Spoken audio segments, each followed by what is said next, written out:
Welcome to another episode of the American Nightmare Podcast. This is episode 49, recorded April 27th, 2022. Pushing up on 50.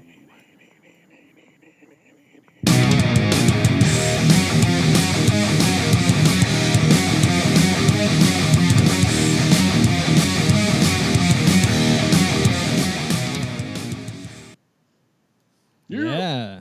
All right. Wow. Episode 49. We're creeping up on 50 fast. Yeah. Woo! Thank you. Thank you. All right. Calm down. All right, relax, Miss, put your top back on. All right. I know we're great. That kind of applause needs to be done at the 50th. Right? Oh, dude, someone just got slapped. You see that? Was that Will Smith? Very good. All right. What are we looking at here? All Horror right, news. so, yeah. Well, let's see. Let's talk. Let's get started right away on some horror news. FANGORIA Chainsaw Awards are returning May 15th. They're going to be on sweet. Shudder. Yeah. Oh, really? Yeah, I was going to say, they used to be on like USA or Nice. something. Yep. And then they went away. Now they're coming to Shudder starting May 15th. Okay. Awesome. Very excited for that. I love Fangoria magazine. I actually have 4 or 5 issues of Fangoria magazine from the 1980s that I saved Awesome. onto when I was a kid. I just started getting it again last year, like the subscription. Yeah. They only come out, I think, quarterly now, and it's like a big, thick, like version, and it's got like a glossy cover and stuff. It's nice. Yeah. Chucky season 2 slashes into production with Brad Dourif back on the voice as the killer doll. Coming Did you back guys to watch sci-fi season for 1 season yet? 2. No, I haven't. I haven't. It was really good. I enjoyed it. I actually, like, it was one that, like, each week I was looking forward to it coming on again because I wanted to watch the next episode. Nice. Everyone's been telling me, you got to watch it, and I just haven't got around to it. That's what, Netflix? Sci-fi. It was USA or Sci-Fi. It was kind of like a joint Okay. release, which is kind of weird. But my only caveat is, like, the very last episode got a little, like weird. But maybe that was for the next, like, to carry it over to the next season. But it was good. It was good. I have to check and see. I don't know if this is if it's on Hulu or where it's at on streaming right now. It's got to be somewhere, right? I would think, yeah.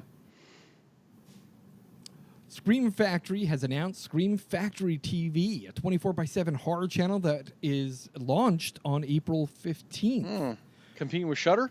Yes, Scream Factory TV will be home to a variety of uncensored fan-favorite horror, thriller, and sci-fi films from the past, in addition to hosting special events and curated marathons.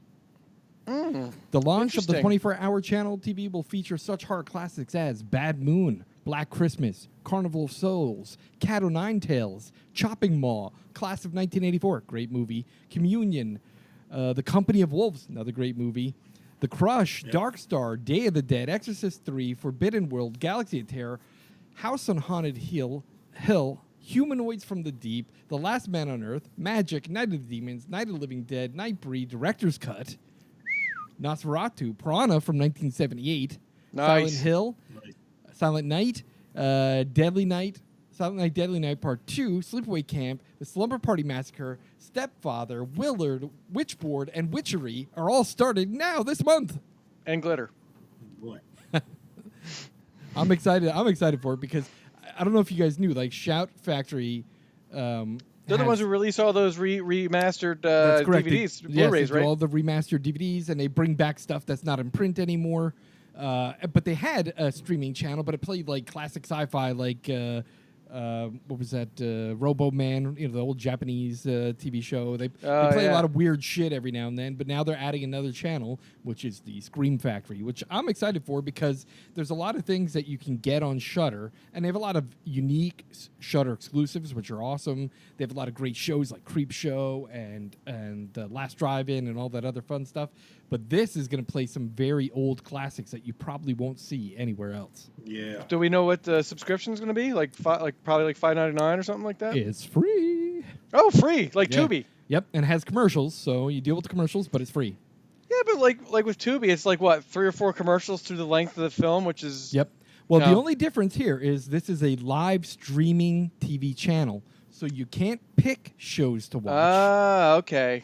It's You like just a gotta live. watch 'em. It's like one channel. Ah, okay. Like back in the old days, you put on Yep. channel 27. Oh, I gotta tune in at 8 o'clock tonight if I want to watch that. It's a Yeah, it's a lot exactly. like when you turn on Shudder, the Shudder app, and it's like broadcasting whatever their live show is at that time, and then you can go and select different things. But there's Shudder TV where it just has a constant stream of shows back to back playing. I Yeah, don't that know if you're reminds me, aware I of What did they say? What platforms are going to carry the apps that. out? Right now, I downloaded it for Apple TV, so I have it for Apple Okay, I TV. have Apple What I TV. do know is that it's not going to be available on the PlayStation, just like Shudder's not available on the PlayStation because PlayStation likes to control what children can watch, and they don't have any parental controls built into the platform. Bastards. What's it called? Screen? It's called Scream Factory TV. The app is available on the App Store for Apple. It's on your iPhone or on Apple TV, and I believe it's also available for my smart TV. So your smart TV that has apps, the Samsung? Yeah. Scream Factory channel is available on that. Cool. Cool. The reboot that nobody asked for. Bill Skarsgård is the star in the Crow reboot. Hollywood Reporter reports that Bill Skarsgård will be starring as the main character in The Crow. Bill Skarsgard. That's the guy who played it, right? That's correct. Yeah. He's Now I gonna could play see. Pennywise. I could see his. Is it his brother or his cousin? The guy who played in The Northman. That's his Alexander brother. Skarsgård. I could Yeah. see him as the Crow. Bill Skarsgård. Like, I don't know. Well, I think because the Crow was a skinny, lanky dude, right? Yeah. So That's true. Yeah. That's a good point. Yeah. Bill Skarsgård will probably fit into that role, all right. He's muscular. Yeah, how he'll do as a stunt fighting guy, I don't know, but I guess the reality is I just don't think they need to make this reboot. No. I'd probably Yeah. like when it's free. I'll probably check it out because I really enjoyed the original. But yeah. No, the first one was really good, right? Yeah.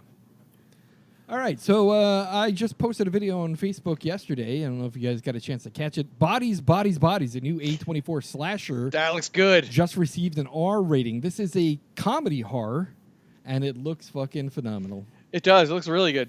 Is this has A24 done comedy horror before? I was trying to think. I don't recall.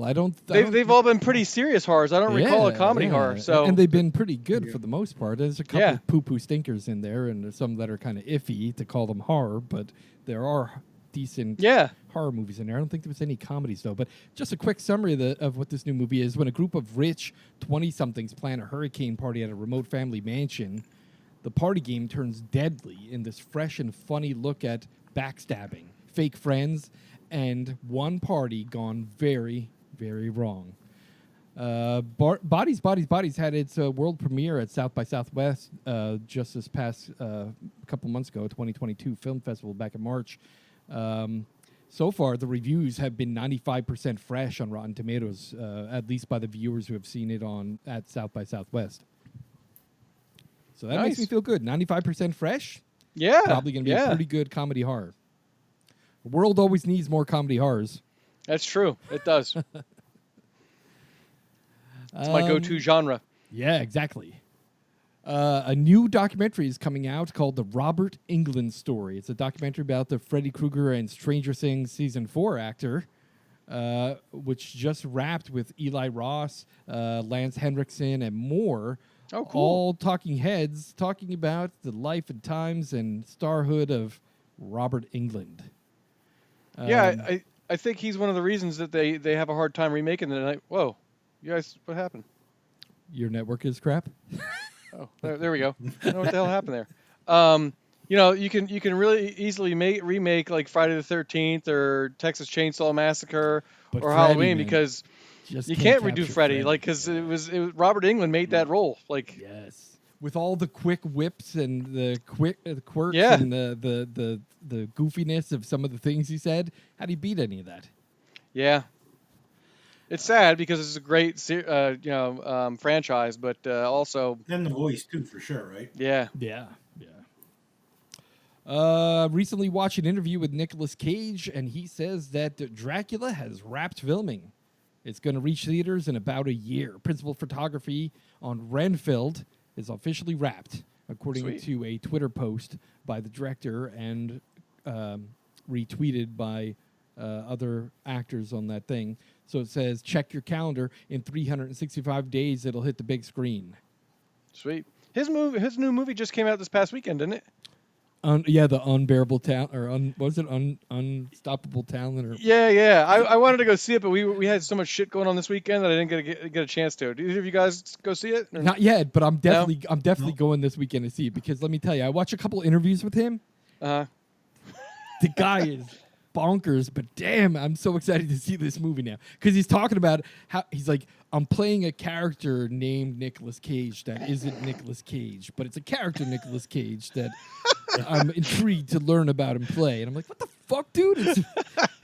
But just the method actor playing a guy who's playing himself, it kind of makes me think about, do you guys ever watch Being John Malkovich? A long time ago. So when you talk about like what's the guy's name?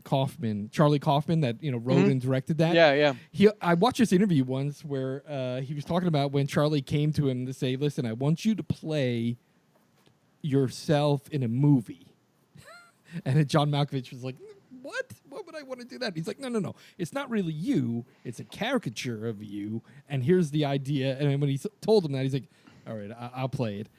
And when you talk to John Malkovich, you're like, it's not really me, and I'm not being me, and I'm not acting like me, because I don't act like that, but I'm acting like a character named John Malkovich.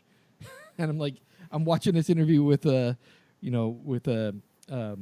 what's his face, Nick Cage. I'm like thinking, what the fuck? He's like, So he's doing the same thing? Yeah, I can't wait to see it. Can't wait to see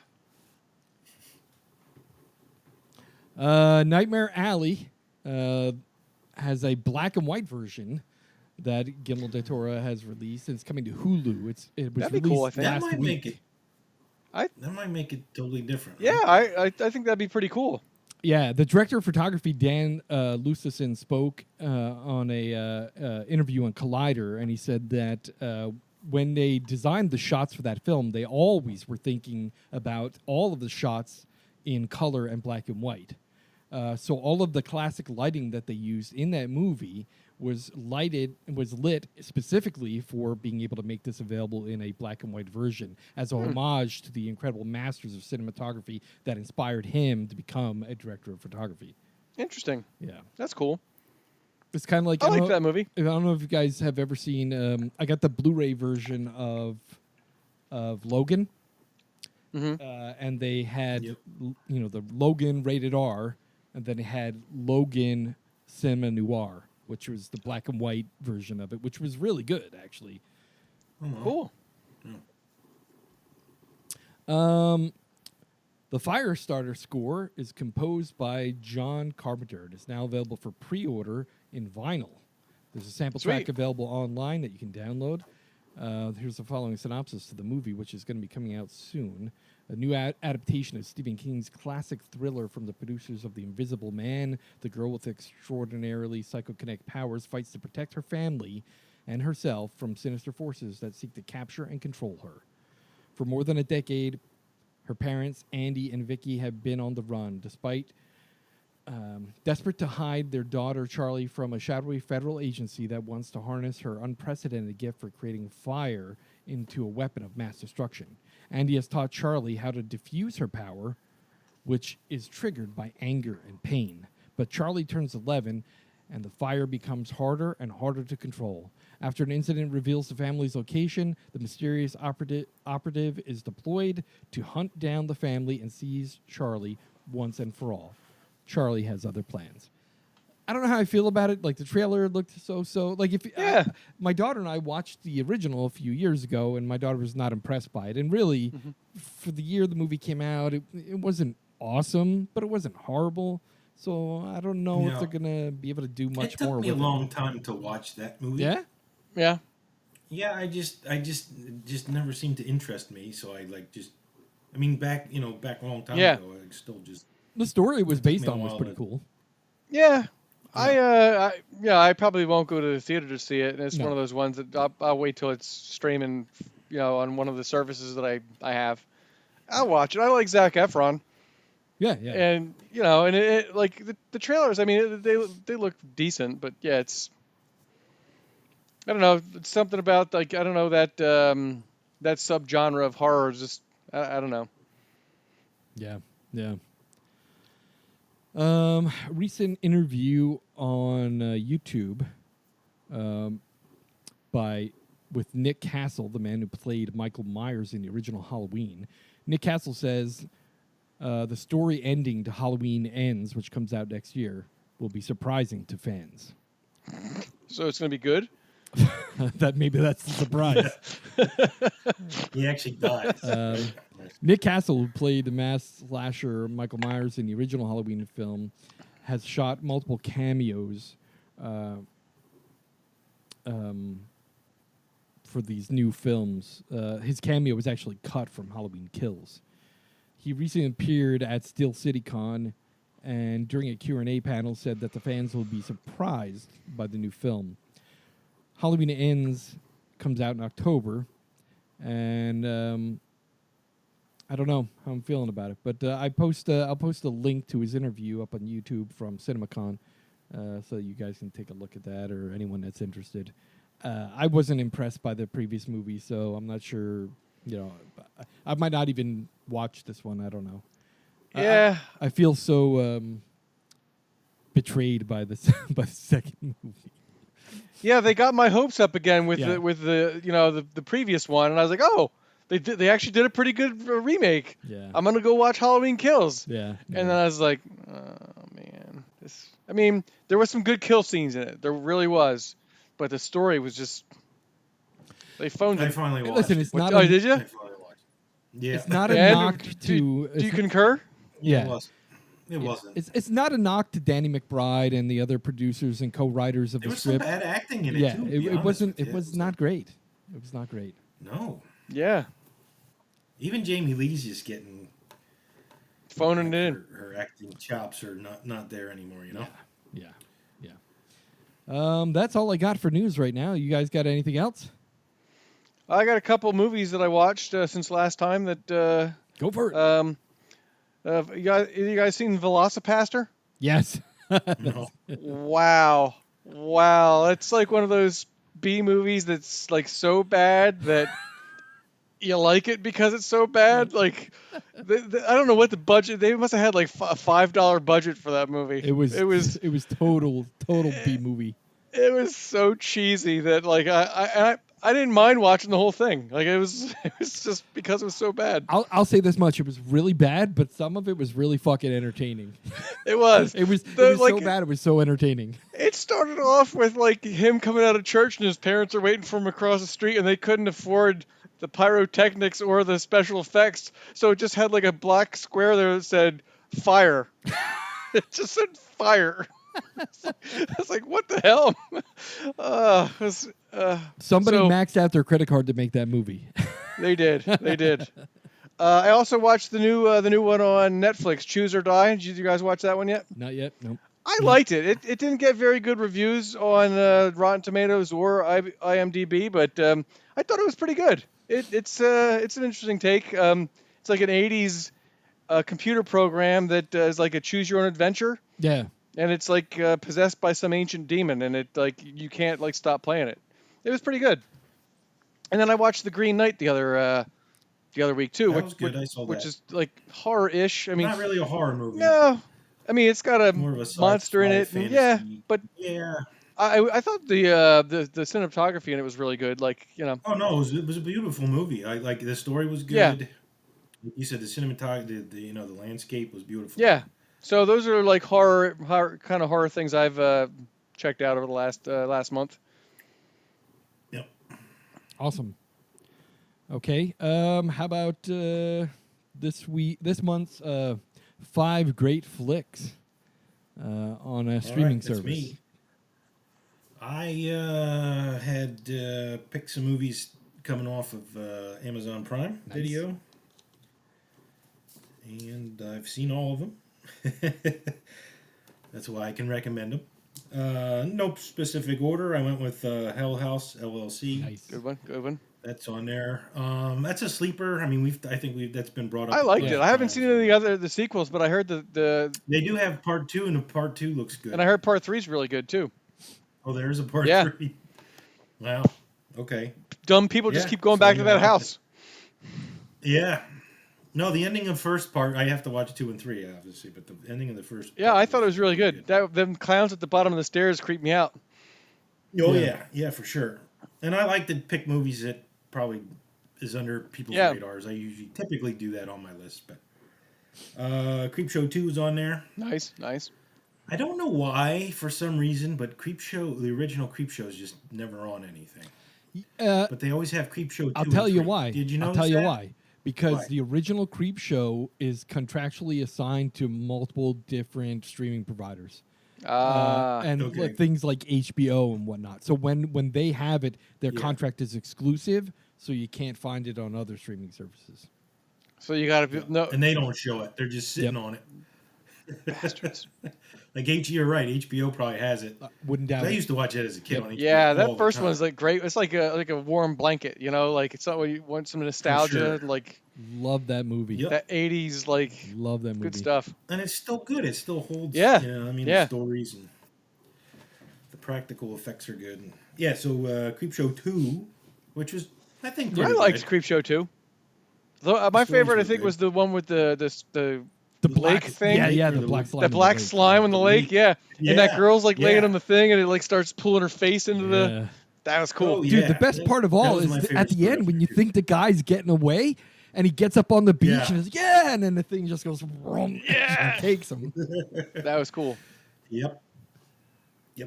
And then Bubba Hotep, Oh, I love that movie That's a too. good one. cult classic. If nobody's seen it, you have to see it. A little Bruce Campbell Mm-hmm, action. And Children of the Corn Oh, the Nice. original.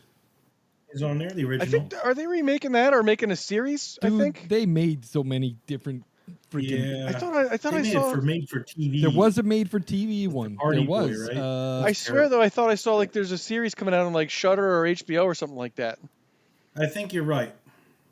Like I a think like you're a right. Children of the Corn like series. I swear I just saw that Yeah. recently. Ba-ba-ba-ba-ba-ba-ba-ba. But I haven't watched that one in a long time. I don't know if it still holds. Yeah, it's been a while for Oh, me, yeah. but that always creeps me out. Like like Malik. I mean, It Malachi used to by a whole himself bunch. is just a creepy looking kid, you know. Yeah, it used to a whole bunch, right? But like I said, I have to go back. There and was a watch it. there was a TV series, Children of the Corn, back in 2009. I don't see any new ones. I have to look. I swear I saw that they were doing like something new. And then the last one is Saint Maud, another probably. Oh, that's a great one. That was one of my Really top good. movies of 2021. Yeah, it's a really good movie. Yeah. It's like a real slow burn, and then that like last like 20 minutes. Oh it's God, like yeah, it's a whole until the last 10, 15 minutes. You're like, woo. you're like, what the? But it holds your Yeah. attention, Mhm. though, right? You're just like, what you're just you're very. Yeah, you're trying to curious, figure right? out It's like, what's really going on. What was that one? Yep, Saint Maud. Yeah, that was a good one. Saint Maud. Yep. So it's free on Amazon. Good Prime list. right now. That's Very good nice. list. Yeah, Children of the Corn has That's a good 11 list. films. Damn, Wow. Yeah. I swear that I saw something about it. I think I honestly stopped at one. I never watched the rest. There- I don't think I did either. 1984 was the original Children of the Corn. Then Children of the Corn 2, The Final Sacrifice, came out in 93. I may have watched Children it, of the but- Corn 3, Urban Harvest, came out in 95. Children of the Corn 4, The Gathering, came out in 96. Children one of the sounds Corn familiar. 5, Fields of Terror, came out in 98. Children of the Corn 666, Isaac's Return, came back in 1999, which brought back Isaac? the Yeah. actor that played Isaac. He who lies behind the rose. Children of the Corn Revelation came out in 2001. Children of the Corn Genesis came out in 2011. Children of the Corn Runaway came out in 2018. And then it looks like there was a prequel that was supposed to come out in 2020. Well, Yeah, 'cause maybe he that's really what it was. doesn't- I knew I saw like Right? something like that was supposed to be out. Because you really don't know. It's like these people pull into an abandoned town and these kids are just wacky, right? They should show you. Yeah. They should have showed you a long time ago, like a prequel, like what happened. Yeah. right? Yeah. Yeah, it's funny here. It says in 2020, the news reported that the film was about to be remade as a prequel, and shot in Australia during the 2019 pandemic. Oh yeah, it got delayed by the pandemic. Yeah, and then it looks like it got shelved. Yeah, I knew I saw something about it. Like I was like, I know I saw that they were doing. It came out streaming in October 23rd, 2020. It did? Yeah, and it made well, I mean, it wasn't in the box office, but the budget was $30 million, and it did, I don't even remember seeing like anything for it. Like, yeah, it did not make its money back. Yeah, looks like it was supposed to come out in theaters on October 2020. But what was the last one called? What was that one This called? is called Children of the Corn. It was a prequel. Oh, okay. Wow, All that's interesting there. Huh? nice list. Yeah, very good. So check those out. Very good. If you got Amazon Prime, check them out. Awesome. So now let's talk our top 5 list. Which is a repeat. It is a repeat for a show that got erased accidentally. The best show. The best show that we ever recorded. And I'm going to say my list is different than it was. I think mine's probably about the same. Mine is nearly the same. I remember last time, like, we had different, like, I did actual, like, ones with, like rock songs and stuff like that, and I think you guys did, like, more, like you know, like, scores I and did stuff. rock songs and scores, too, but yeah. No, mine's primarily all just Scores? Soundtrack. Oh, is it? Yeah, not rock songs. Let me see. Who is starting this one? It's Craig Chrissell. This is our top 5 horror movie soundtracks. All right. Go for it. So, go ahead. It's your turn. You're first. So, my number 5. It's probably going to count. It's not a movie, but I went with Stranger Things. Yeah. Oh, yeah, they got some good tunes on that show. Oh, yeah. I didn't even think about that. Nice. Big 80s vibe. Yeah, Yeah. that's a good call. Yeah, some of the synthesizer stuff, I like that in Oh, some yeah. of the movies. I didn't even think about that. That's good. That's a good one. I think Fear Street had some of that, you know. Yeah, they had some of good that stuff, vibe too. From the 1984, the synthesizer stuff. I like that. Number 4, I went with Psycho, the original Psycho Yep. Nice. soundtrack. That sort of draws you in right when she's getting killed in the shower. It's very repetitive, though, that It is. soundtrack. I think they play Yeah. they play the same song like. But it's one you can buy on vinyl. I mean, I've seen reprints of that on vinyl. Cool. Oh, really? Yeah. I do have a new turntable I bought 2 years ago. So I'm enjoying vinyl Nice. again. Number 3, I went with Halloween number 3. Nice. Again, a lot of cool synth in that. Dude, the commercial music is the stuff that you can't get out of your head. Yeah. Yeah. Shamrock. Yeah, Silver Shamrock. 2 more days till Halloween. Halloween. Other than that, I think John Carpenter did that. The synthesizers and stuff on that one. Could be wrong. No, I thought he wasn't involved in. Was he? He was. Yeah, It was you're right. surprising. I didn't think he was, but he was. Maybe he's a producer. He was something in that one. Like I said, I totally thought he was out of the picture on that one. But number 2, I went with The Exorcist. Oh, nice. Nice. The piano. Yeah. Yeah, the music that, of too. Halloween 3 is John Carpenter, and he was he was executive producer in the movie. Yep. Nice. Yeah, Exorcist. Nice. That's a good one. Number 1, probably a surprise to everybody. I picked Insidious. If you you're not going to appreciate it unless you go back and listen to it isolated. Yeah, I'm going to have to do Like, that the music now. Really, Yeah. the music is very creepy. Yeah. All right. Sure it is. Yeah. And I thought it was in the movie because that's where I was like, oh man, this movie. You know, that's what sort of makes it scary part. You know, it's like Yeah. the scenes with the music on top of it was just creepy. And I remember it, and I went back and listened to the music just all by itself, and it's Yeah, I'll have to go check it out now. Yeah, very nice. Yep. Nice. But that's my number 1, and honorable mention. I went with Lucifer's Satanic Daughter. Nice. Ah, I Little forgot to Electric download Wizard. that. Oh, you didn't get it A yet? little No shit. Electric Wizard. Yeah, action. Electric Wizard is awesome. Their music's good, for sure. Did you watch that movie? We'll talk about it later. Yeah, We'll yeah. talk about it later. We'll talk about it after we're done with the top 5. Yeah, I haven't got a chance to watch it yet. I want to. I had a lot of shit going on. So nice. Good list. All right, man. Chris, your turn. Yeah, mine's a bit more like commercial stuff. Songs that were done by I have a mix. various rock groups and rap groups and whatnot. I enjoy when soundtracks do that kind of stuff. So my number 5 is Dee Snider's Strangeland. That's a good It had one. a lot of really good songs in it. Plus, I thought the movie was really good It was too. very good. I was very impressed by that. Yeah. Had a lot of old punk rock songs and some Twisted Sister in it. And my number 4, I didn't care for the movie at all, but the Dracula 2000 soundtrack had some good stuff in it. Again, the movie. Number 3, The Lost Boys. Some real good stuff in that one. Yeah. The Doors. Yeah.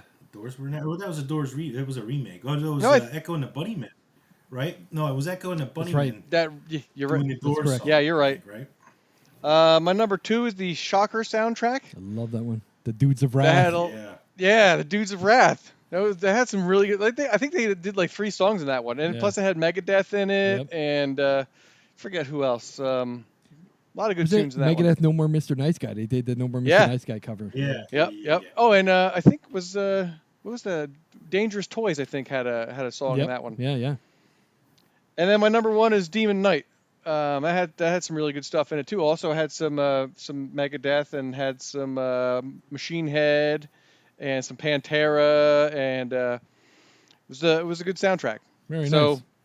yeah, and I think this is almost exactly like the list that I had Probably. last time, Probably. 3 years ago. Any honorable mentions? Yeah, I had one honorable mention, Idle Hands. Oh, that's a good one. too. Had some good 90s punk in it, and some hard rock and Very nice. All right. My top 5. My number 5 is Shocker. Nice. What a shocker. Yeah. Dudes of Wrath. Dudes of Wrath, man, Megadeth. And that was just a great Wes Craven film. Yeah. My number 4, Death Proof. Oh shit! I forgot about that one. That one had some seriously rockin' tunes in it. I really like that one. Yeah, Yeah. forgot about that one. My number 3, Suspiria.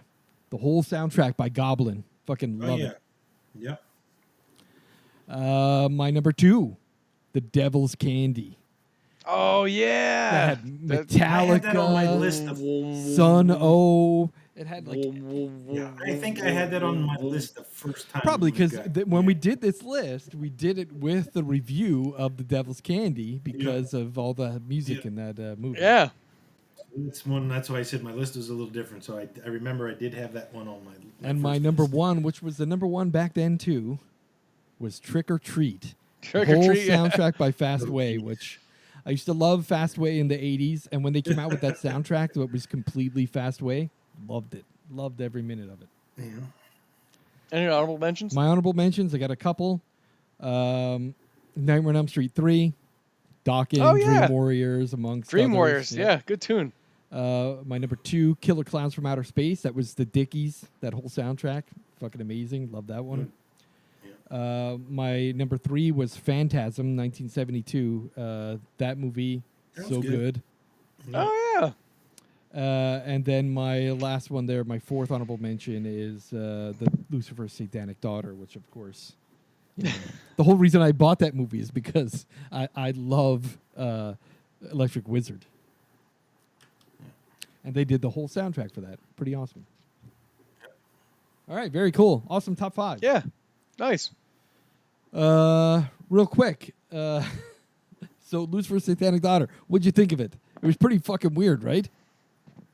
Real And it weird, was yeah. ultra B movie, like filmed. Yep. It looked like it was filmed on like personal cameras or something. It was very Nice. Those are good sometimes. Sometimes that makes the movie even better. But even the first song in the movie, I was like, "Oh, dude!" It's like, you know what I mean? It wasn't Electric Wizard. It was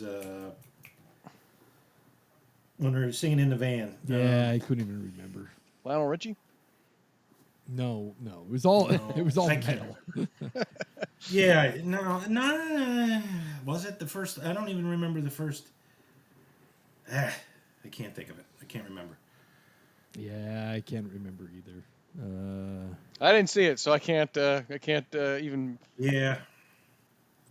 But let's see. I'm just looking at the soundtrack right now. So they have Lucifer's Satanic Daughter by Electric Wizard. They have. I don't know who the Brian Jonestown Massacre. That's Yeah. the one. That's the one I was thinking of. That's not Enemy, metal at yeah. all. It's like heroin music. Yeah. Then they have the Brian Jonestown Massacre. Bring me the head of Paul McCartney and Heather Mills' wooden leg. I actually have a Brian Jonestown Massacre That's T-shirt. funny shit. So I have a Brian Jonestown Massacre T-shirt, and I heard that song. I was like, "Fuck yeah!" Like nobody knows. Nice. Well, just the name of That's this cool. song, "Bring Me the Head of Paul McCartney" on Heather Mills' wooden leg. That's funny shit. So actually, I don't know if you watched Anthony Bourdain, but he actually interviewed the lead Nice. singer from the Brian Jonestown Massacre. He was over in Europe, and he sat down with them. He's an interesting cat, but Black Mass by Electric Wizard, Black Magic by Ryan Rickard, and Miss June 1975 by Matt Hollywood. So, interesting soundtrack. Yep. Yeah, that movie was wild. Wasn't particularly awesome, but if you're into psychedelics and you're on them while watching that, it could probably mess you up pretty good. yeah. All right, awesome. Now we're going to do our review. This month we are reviewing Antlers. That came out in, 2022, right? Is that 20? Or was it last year? Was it this year? 2021, Antlers, yes. Yeah. It did move to HBO pretty fast, though. I It think. did, because if you recall, the original trailer came out in 2019. Because of the pandemic, it got pushed back multiple times. And it's one we talked about back in 2019 as being one that we were eager to see because the trailer looked so good. Yeah. And it was produced by Guillermo del Toro, right? Yes. Yes. And he always, he always puts out pretty good stuff. Yeah, very much so. So this one was available on HBO. It was originally slated to come out in 2019. It came out in 2021. It was directed by Scott Cooper. It was based on a short story called The Quiet Boy. It was produced by Guillermo del Toro, David S. Goyer, J. Miles Dale. It starred Jesse Plemons was in it, which was kind of awesome. Kerry Russell was the lead female role. So Amy Madigan was in it, which kind of blew my brain because I haven't seen her in films in a long time. So yeah, it was. That little kid was really good too, I thought. Yep, pretty good cast, pretty good crew there. The story, that kid acted real well. Yeah. Right? yeah, absolutely. Although he's actually 15, and I swore he looked like Yeah. he said he was 12 in the movie, and I would have guessed he was like 10. Yeah, because he was pretty small, pretty Yeah. scrawny kid. Yeah. Yeah, on purpose. Well, right? yeah. So just a quick summary of what the movie's about. It's an isolated Oregon town where a middle school teacher and her sheriff, who is a brother, become embroiled in an enigmatic student whose dark secrets lead to terrifying encounters with a ancestral creature. So loosely, let's give a spoiler warning right away. So we're going to talk about things in this movie that are spoilery. So if you did not watch it, we are going to reveal a bunch of elements of this movie, and it will ruin the surprise of the movie for you if you haven't seen it. So if you have not seen it, pause here, go watch it, come back and hear our review. Yeah. So this movie, which I wasn't sure, but the rumors, like when it was announced that it was going to be involving a Wendigo, right? Right, yeah. Which is kind of cool, mythical creature to actually have a movie about, which is kind of neat, right? So yeah. And Guillermo del Toro seems to do like movies like that, like revolve around like fairy tales or like like legends or so.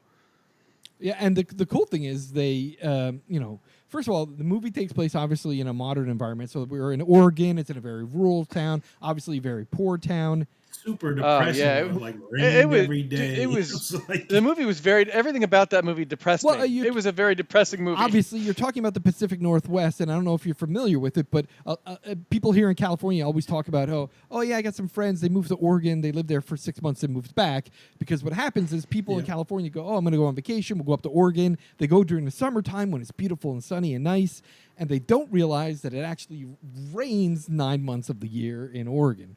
yeah. And just like Washington State, like you live near the Pacific Coast, I can tell you from California here that when it's rainy season, the rain just comes in off the ocean constantly. And in the north, it's much worse than it is in Southern California here. So Plus, it was an old mining town, and like they shut the mines down, so I mean, like we can speak in experience of that, right? Because we live in really part of the Rust Belt, where parts of Pennsylvania were all mining towns, and they're all pretty much abandoned. The towns I grew up in, like Jim Thorpe and Lehighton and those areas. well, yeah, where I grew up, going back in time, right? Going back in time. I grew up in Penn Argyl, which was an old slate quarry town, and like once they started making roof tiles out of like composite and stuff like that, like all the jobs went away and everything became pretty much a town full of meth labs, aka that's exactly what's going on in this movie, right? So you have this poor family. They clue you off right off the beginning that dad is going to an old abandoned mine, and what's he doing in the mine? Meth. Him and a guy are making meth. And what's happening is they're trying to they're getting ready to reopen the mines. So the dad and his partner they're cleaning their shit out. They're trying to relocate the meth lab before someone shows up at the mine and finds the meth lab there. And in that moment is when you hear the sounds of the creature, and they go to explore it, and his partner gets killed, and he gets injured, and then leaves. Yeah.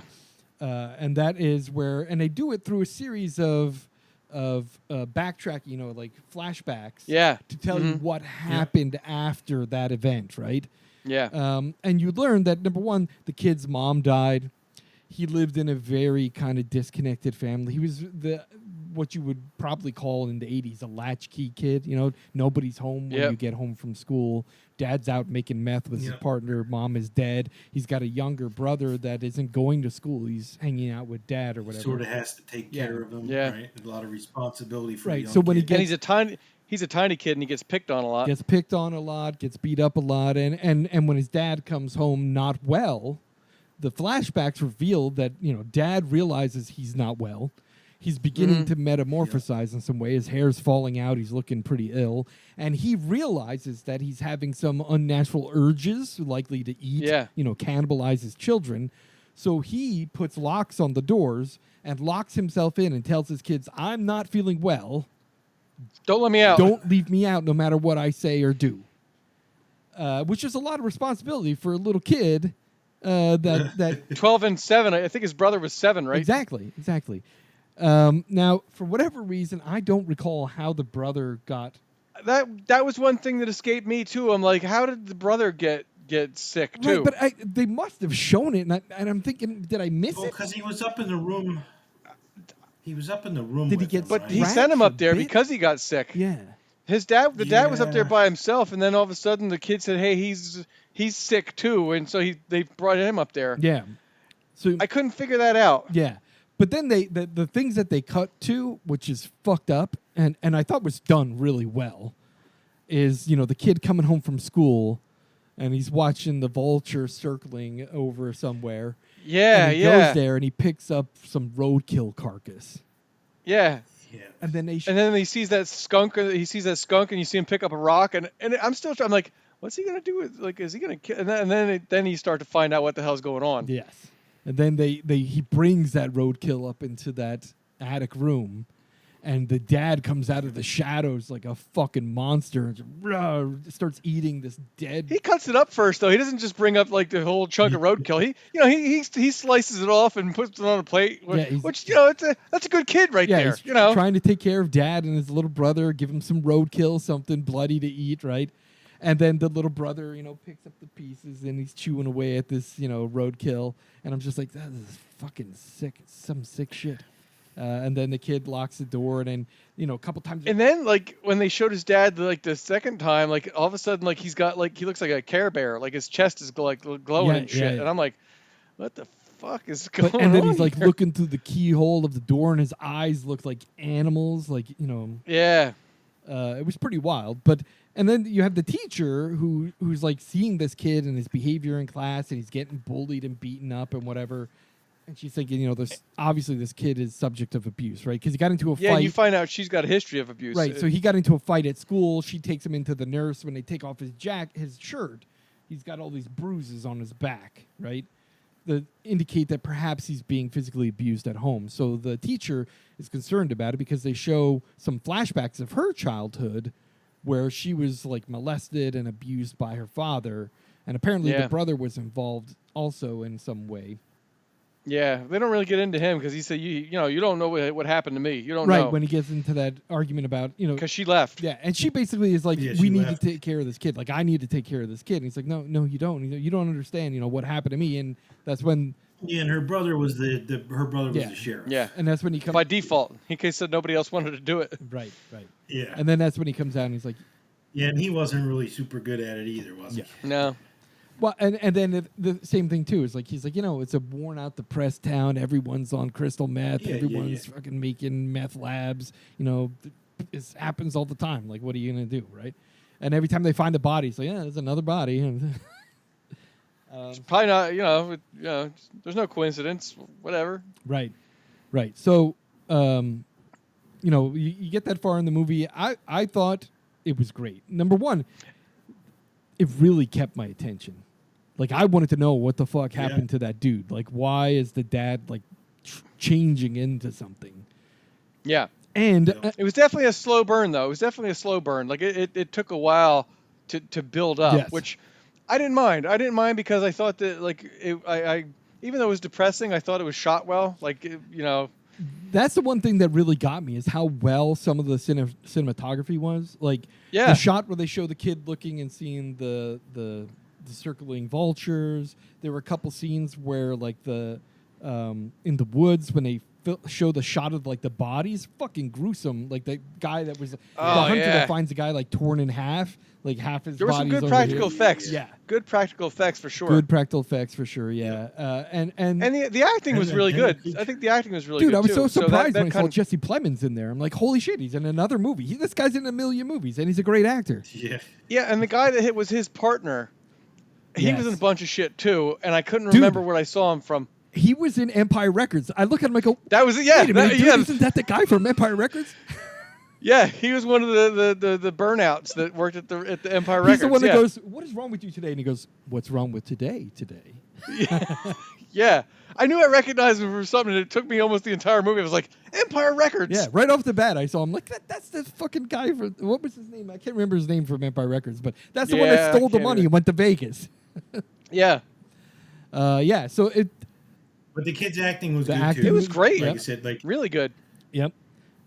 I felt bad for him too. Like his brother. Remember? His little brother, like, Yeah. it was like the hunger pains, and he put the headphones on so he couldn't hear his Right. brother. I was like, And then you get to the point now the teacher is concerned about the abuse, brings it up to the principal, who is what's her name? Amy Madsen, is that who her name was? I don't remember. Yeah, you just mentioned Yeah, earlier. she was in a lot of great movies too. But anyway, so she is like, all right, I'm going to go to the house, talk to the parents, see what's going on. And then she gets to the house. And the thing that really got to me is every motherfucker that goes to that house just opens the door. Like, Yeah. if you're Yeah. knocking and nobody answers, don't walk into somebody's house. You don't know what the fuck is. Well, I guess maybe because there's so much meth going on, they figure maybe someone's like dead on the floor, so you better check just to always a just to be possibility, safe. I guess. But Yeah. the thing is, she walks in the door and smells death, right? Like, immediately she's... yeah, that's where you turn around. And then she call hears it. commotion upstairs. Right. And then she's yelling, the dad's name, the kid's name, trying to figure out who's up there. And then sees the locked door and fucking opens it. Now, here's the thing that drives me Yep. insane is, number one, that obviously that person didn't lock themselves in there. Right. So why the Well, fuck would you open it? I think she thought that the little boy was locked up in there. Really? She thought I think that's what I'm thinking. Maybe. She thought that the little kid was up there. Maybe the dad was off like cooking meth or whatever. All I know is that during that whole scene, from the moment she walked in the door to the time she unlocked the locked door, I'm like, what are you doing, lady? Get out Yeah. of that house. she didn't have a gun. They didn't show us anything to believe she was like a master at like jujitsu or anything like that. Like, what's she gonna do? What's she gonna do? Even if it was a meth lab, why would you walk into it? Like, well, we saw what she was gonna do when she got up there. right. Well, Get eaten. She got up there and she saw the little boy, right? Because you saw the dad is hiding in the shadows, and you see the little boy in the faint light. And when she goes to see the little boy and see that he's okay, the fucking dad attacks her from behind. Dude, that scene was brutal. Brutal. Rips her fucking throat out, just blood everywhere. It was really brutal. Chews her face off. Like, It was nasty. He had her cheek in his mouth, and he's like, God, and just rips fucking face off. And how cool was that creature too? That was like insane. Yeah. Well, so then I guess he must have had enough human flesh then that he To could finish his metamorphosis. morph into the final. Yeah. That was the best scene ever.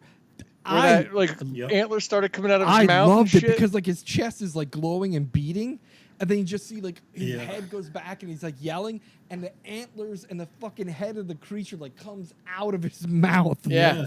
It reminded me of American Werewolf in London American transition. Werewolf in London. Yeah. The best though was when they went up and found his carcass laying there, and they were trying to figure out what the fuck Yeah, happened. it's like split up the middle. It's like, what is this? It looks like this guy was split up the middle in the chest. and it's like it's burned. Yeah, it was fucked up. Yeah, it was weird.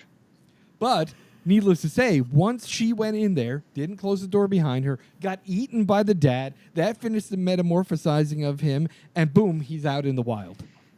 Mm-hmm. And then that's when we see another great scene. The bullies are picking on the kid again, Yeah. and he's running home, and he takes a shortcut love that scene. through the woods, and this Wendigo He fucked that jumps kid out of up. the trees and just fucking tears him to shreds while the kid runs. So part of it, I guess, part of it still knew that like that was his kid, right? Like, or Yeah. Well, and that's the He- thing, is near the end of it, he was gathering his children to take them down into the mine. that was another one of my favorite parts when he still had the dad's face attached to his like beak or Dude, whatever the hell it it was. wasn't even attached. It was like what he did is like he knew that he was a monster, so he peeled the face Yeah. off, and he was wearing the skin of his face. like on his nose Yeah, or whatever. It was fucking Yeah. weird, man. It was so. It was weird but funny too. It was fucking like- gross, is what He's it like was. trying to disguise himself. Yeah, it was fucking gross. Dude, and that scene where like in the shed where he fucks Jesse Plemons up, like that was a violent scene too. Like he had like his antler like stuck in his back and was like jerking him back against the. That was crazy. And the thing was too, like when he first attacked him, he kind of just laid down like he was dead. Yeah. But once the Wendigo knew he was still alive, he fucking came Yeah, at he- him again through the back wall of the shed. I was surprised he made it. I was surprised that he made it at the end. Like, and I was like, man, he's like walking I for around sure with just his thought he arm was taped fucking up. dead, Like, yeah. yeah. He had his flak jacket on, I think, right? Oh, yeah, maybe that. Yeah, Ah, like soften the okay, blow yeah, some. yeah. Yeah, you're right. Yep. All right. Yeah. Yep. Yeah. So that movie, like, there were plenty of very creepy moments, like when the cops were outside the house, kind of just monitoring things, and you can hear the howling of the Wendigo in the background, and the kid is like, "Yeah, my dad's coming for me. He's coming to get Yeah. me. He's gonna take me to be with my brother." And there was there was a couple jump scares too that were organically placed in the movie. You know, they weren't just like thrown in Yeah. for random jump scares. Yeah. Yeah. And then there was, I was kind of sad there at the end too when he because when that old Native American guy told the story, it said the only way to do it is like to destroy the heart, Right. and then it will find another host. So she basically destroyed the heart of the dad, and then it went into his little brother, and I'm like, oh man. Yeah, man, that too was like, because I could tell the older brother was like, my little brother, and then the girl's Yeah. like, that is not him anymore. He's gonna get okay. He's gonna get better. No, he's gonna he's get better. not It's gonna like, get no, he's better. not. No, he's not. And then he started making the howling noises, which was really fucked up because that little kid is like, "Arr!" I'm like, Yeah, "Oh, fuck." yeah. So then she kills the little kid, and then you think like it's all over. They go back to the house. She's adopting the kid, taking care of him. Obviously, he's gonna have major trauma, and that's where the cop, Jesse Plemons, is like, it's like raising a tiger. You just don't know how he's gonna wind up when he's older. Like, what, Yeah, and at first, like because they you know, at the end of the movie, they have that little thing where he turns around and he's like throwing up the black Yeah. stuff. And I had to go back to the very beginning of the movie where they showed you like the fairy tale, like the writing at the Yeah, yeah. beginning, because I'm like, why did it go into him? But it was like the frail, the people who had like bad lives, like it seeked out people Right. who were broken, and we didn't know what happened to him, but something happened to him, That and he's so. mentally broken, that he's not revealing, and that's Right, and yeah. so it left the two from the broken dad to the broken kid to him. Yeah. So I was like, man, he must have been pretty bad off too. He was hiding it pretty good. Yeah. Yeah. Because at first I was like, wait a minute, how did it jump into him? But then I was like, oh, I remember at the beginning of the movie, it explained like how it like sought people out. Right. Right. And that's why it was typically, the I'm assuming that the Wendigo previous to the father was probably another meth head that was working in one of those meth labs. So chances are it was like hopping from one meth head to another. The only other thing I don't want to say I didn't like it. Like they had all those like the bags hanging up, and they never only briefly. Yeah, they never really went into any details of what all those were. Just briefly, Yeah. the Native American guy said something about it when they were in the cave and they were all like hanging up there. But I'm like, so, but like, how does it work? Like, what's it? Why are they doing it? Why are there so many of them? It doesn't. They didn't reveal it. Was it I thought it was some type of protection. It was, Maybe but like the little kid had one hanging on the door. Like, well, like I know he was reading that book on like legends and shit like that. But I'm like, Maybe did it tell you how to make one of those that's things why in that the book? kid, the older brother, didn't hop to him. Maybe But they didn't. You're Yeah. right. They didn't clearly explain any of that and have you understand it. You just kind of had to go, oh, okay, that's protection. Yeah, that was like one of the only things I was like, nah. Like I wish I would have known more about what those were for. Yeah, yeah. But I will say, watching this movie, I enjoyed it. I did wasn't too. sure what to expect of it, but once I saw all the actors that were in it, Yeah. the acting was really spot on. I loved all of the cast. Really did a great job acting in that film. I agree. Um, I agree. The practical effects were very good. I thought the practical effects were really a lot good. of the digital effects, you could barely even tell that they were digital effects. It was really good. That was well done. Cinematography was good. Cinematography was amazing. It was definitely a good movie, and I would say that it's definitely worth watching. I just want to look, and I haven't really looked what Rotten Tomatoes gives this. Rotten Tomatoes. Let's see. Wow. So critics are giving it a 60%, and audiences giving it 68%. Yeah. Really? So it did well. Yeah. So it's fresh, man. Look at that. Most of the reviews are actually pretty good. Huh. Yeah. Yeah, even the audience reviews are pretty good. So the average rating is a 3.6 out of 5. That's pretty good.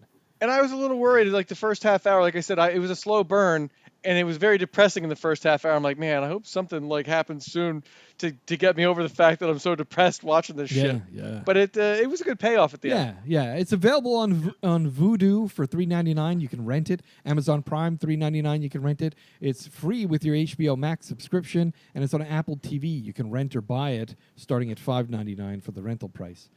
It is a very decent movie.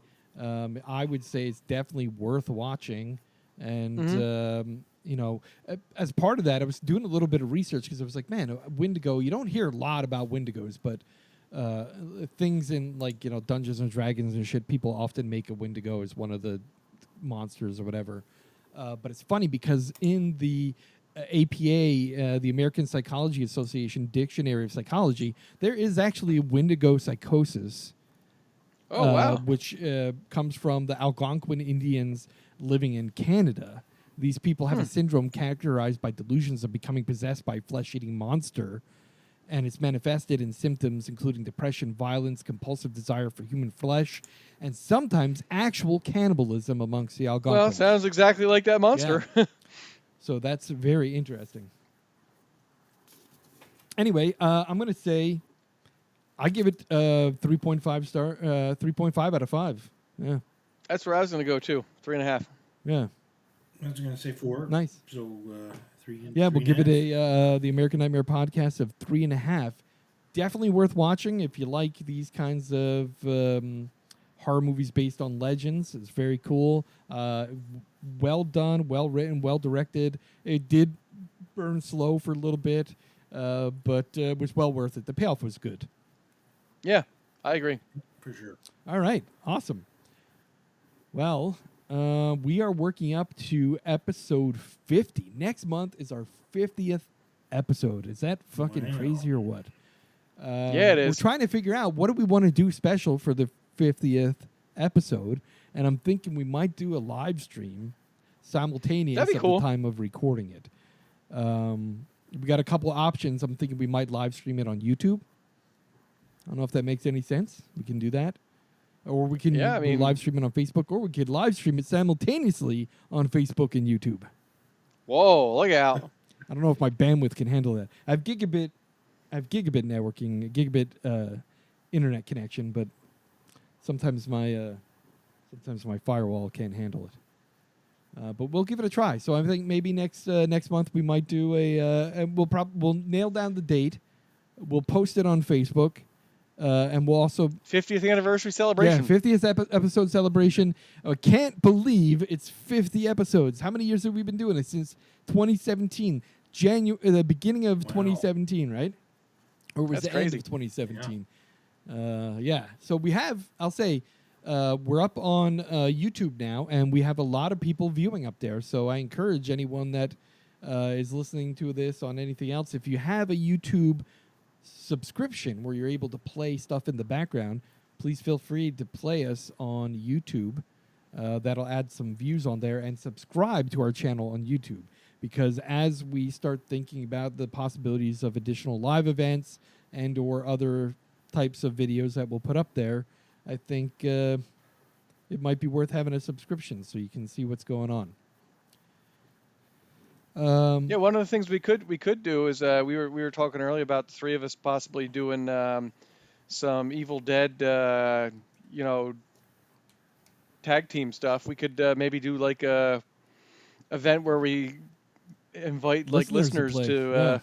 to play along with some Evil Dead video game. Yep, we can do that, and I can hook up my PlayStation 5 so we can live stream that on our YouTube channel. That'd be cool. Also, we talked about the possibilities, and email us if you're interested in this. So send us an email at feedback at the-american-nightmare.com. But I'm thinking we might do watch parties.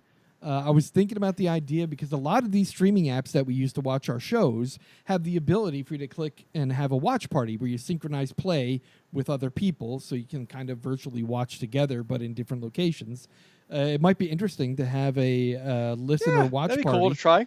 where we could watch our movie of the month or something all together. Maybe even, like I said, I can live stream it from my side and have some have a watch party with our listeners. It would be interesting. That'd be pretty sweet. But things to consider. So if you're interested in any of that, please send us an email, feedback at the-american-nightmare yeah, I'm just fucking that up. Feedback at the-american-nightmare.com. Also visit our website, the-american-nightmare.com. Visit us on Facebook. And let's see. I also want to touch base real quick. Talk a little bit about what's going on with subscriptions. So far, we are pretty consistent at 100 listeners for every episode right off the bat. So that's at least 100 subscribers. Our most listened to show is still All the Devils Are Here with 720 listens. That's insanity. I'm assuming that a lot of people have heard about that movie and think that it might be good. Let me assure you that it's not. That episode was filmed on April 12th, 2018. We recorded that episode, and it is still our most listened to episode. We didn't finish that movie, did we? We stopped it with like 20 minutes left. I think we watch it at Craig's house, right? We watched that one at Craig's house. Was that right? Or was it at your house? It was in my house you? because I picked And I it. That was remember what I going, "Oh picked. my god, this is unwatchable," and then we did stop watching it. Yeah, with like 20 minutes left. I was like, all right, we kept waiting for it to get better. Like, something horror movie like is going to happen soon, and like, yeah, no. Yes. And then our second most listened to is The Babysitter, 472 episodes.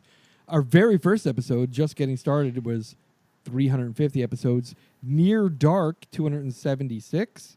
Crawl, 256. Killer Queen, 253. Who's Watching Oliver? Great movie, by the way. 236 listens. And Better Watch Out with 232 listens. Also a good movie. Yeah, Better Watch Out was a great one. That was a great selection for the Christmas episode. Yeah. It was fantastic. So tell your friends. Subscribe on every app that you have to listen to the podcast. Check us out on YouTube and subscribe to our channel on YouTube. And just some quick mentions. Riverside FM is the tool that we use to collect and record this podcast.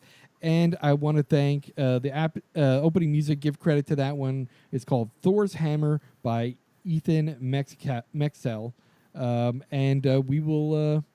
We will record an episode and talk to you next month. We look out for the information on the live stream. We will post a date on Facebook, and we'll find some way to post and advertise it on YouTube, on our YouTube channel. So check that out for next month. Thanks, everybody. Goodbye. All right, see ya.